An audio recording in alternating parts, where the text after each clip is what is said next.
Welcome back to the Michael Baisden Show. We're going to be talking about the other Trayvon Martins as we continue to have this dialogue every day because there's a lot of other people that's being killed and being treated unjustly out here. Dr. Juwanza Kunjufu in Chicago, where George and I are both from, the violence there is crazy. And how many of those police officers, not the good ones, but the bad ones, and how many systems are breaking down in Chicago and other places around the country, Dr. Kunjufu? Well, one, it's good to hear your voice, Mike and George, and had black media not brought attention to this issue, then the NAACP, Operation Push, National Action Network, the Urban League, quote-unquote white media, the White House would have never gotten involved with this story. So it has only been because of the black press that we're bringing this kind of attention to this, and your show definitely is leading in that area. But let me just quickly say this.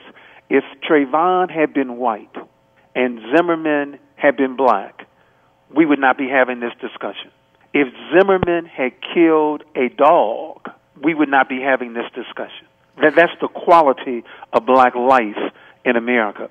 But the other issue, Mike, is that there are over 8,000 murders in black America annually, and only 3% of them are outside of our race. I'm glad we're bringing attention to this issue, which clearly is unacceptable. But I'm more concerned about the 97% of our victims where I guess it's okay for a black male to kill a black man. I mean, those kind of stories don't even make it to the news.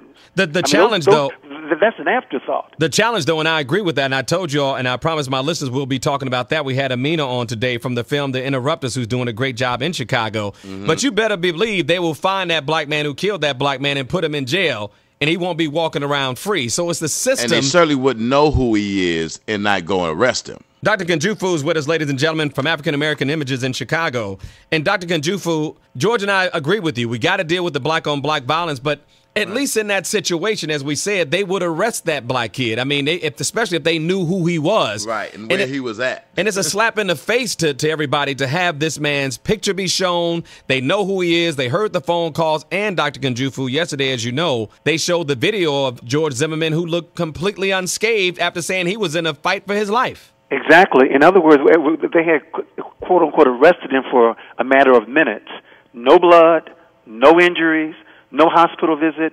But reinforcing the point that you want to stress with regards to Trayvon, I think what the real tragedy is, for 3 days, he was considered missing. I mean, the family had called the police department over and over again, and no information was provided for 3 days. I mean, the quality of black life. This is what I came up with, and I want to get you and George's thought. We got to start educating the Republicans and the independent white folks out here about what's really going on, and we got to start talking about our common interest together. This is what the president tried to do when he took office and got shut down. Because unless we understand that our children are not being educated, that the food sources that we're eating are not safe, that the justice system is not just, that the criminal justice system is setting up whites, blacks, and Latinos, as well as everybody else, to go to prison because it's a money-making thing now. We got to talk about the things we got in common. We can't have any more conversation about that. You talk about educating them, Michael, but, you know, I listen to a lot of the conservative talk shows. I listen to a lot of white radio.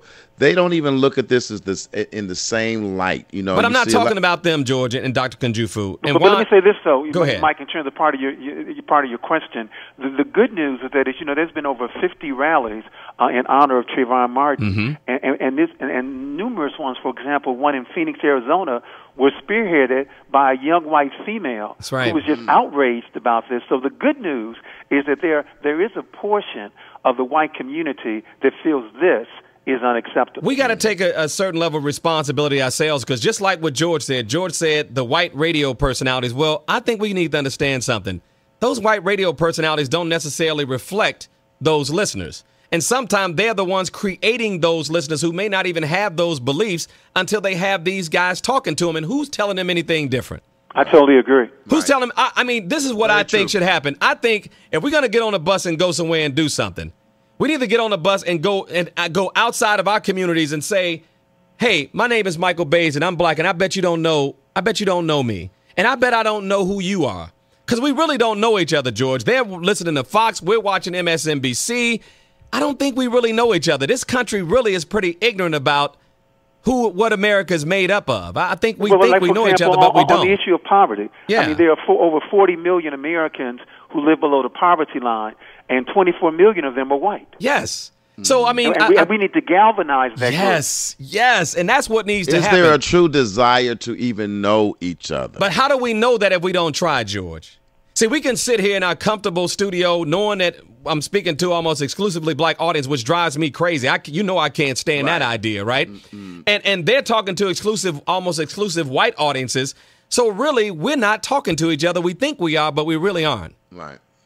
So unless we get on that same bus that we went to mentoring and saying we want to have a town hall meeting without the politicians, without, in some regards, without the preachers, right?